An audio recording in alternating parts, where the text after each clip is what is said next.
to making a B-roll: planning, shooting, and editing.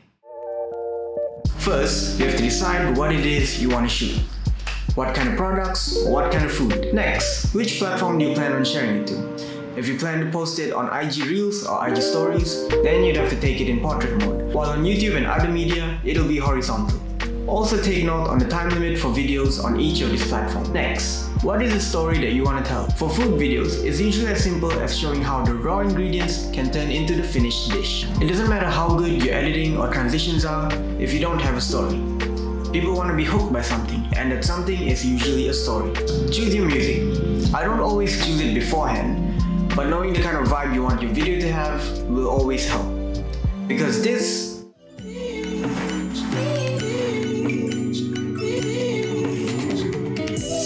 is very different from this.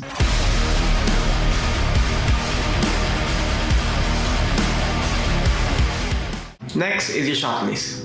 I usually write down a list of shots I have in my computer or my phone. So the first thing you want to do is list down the essential shots for the beginning, middle, and end of your video. For example, I knew I wanted 3 intro shots before revealing the bread at the start of my video.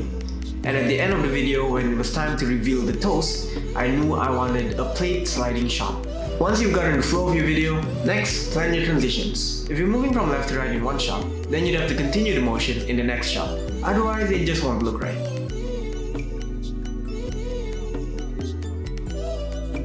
One thing I like to do to give my video extra spice is to put in 1 or 2 extra shots to really grab the viewer's attention. For this video, it's the toaster to the knife shot.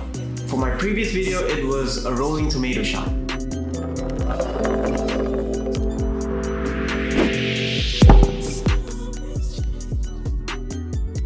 If shooting with a phone, always make sure to shoot in landscape mode and try to shoot in 1080p with the highest frame rate possible. The same goes for if you're using a camera. Record in the highest frame rate possible, which is usually 60 frames per second, but optimally you would want 120 frames per second. It's better to have a lower resolution and a higher frame rate because that slow motion is what really makes B-roll videos B-roll. If you're shooting in only one spot, make sure to manually choose the correct white balance so that your color doesn't shift. So for your shutter speed, it should follow the 180-degree shutter angle rule. So what this means is that your shutter speed should always be double your frame rate. If you're shooting at 120 frames per second, then you would want 1/240 shutter speed. But as most cameras don't actually have that shutter speed, we'll go for the next best thing, which is 1/250. If you don't follow this rule, your motion blur will be weird and it will distract viewers from the content of your video. Shoot near a window or have an artificial light with you. Lighting makes a huge difference in the quality of your shots. Be very deliberate with what you place in your shots. Don't clutter the background unless it's intentional. And if you do clutter your background, sometimes you can get away with it if you have a shallow enough depth of field. After you've gotten your shot, make sure to check it to make sure that it's exactly how you want it to be. And if it's not, don't be afraid to try again until you get it exactly the way you want. It will save you a lot of headache in editing. For fast shots like this one, you can do them slowly and speed them up in editing. So by now you have an idea of how you want your events to unfold. So place your music on the timeline and place your clips according to the beat.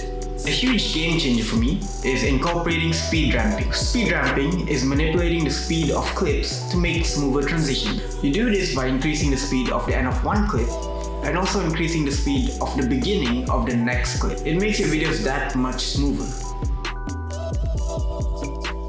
Next is to color correct and then color grade. Lastly is to add sound design. Sound design is basically sound effects for your video. It can change your video from this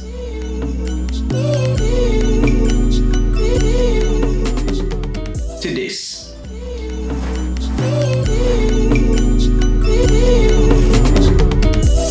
Once you think you're done, don't export it yet. Take a break and come back later. More often than not, you'll find a mistake that you missed earlier. That's how I make my B-rolls. Hopefully you learn something from it. If you do use these tips to make a B-roll, tag me on Instagram or share your video link in the comments below. I'll be sure to check it out. So that's it for now. Until next time, have fun creating.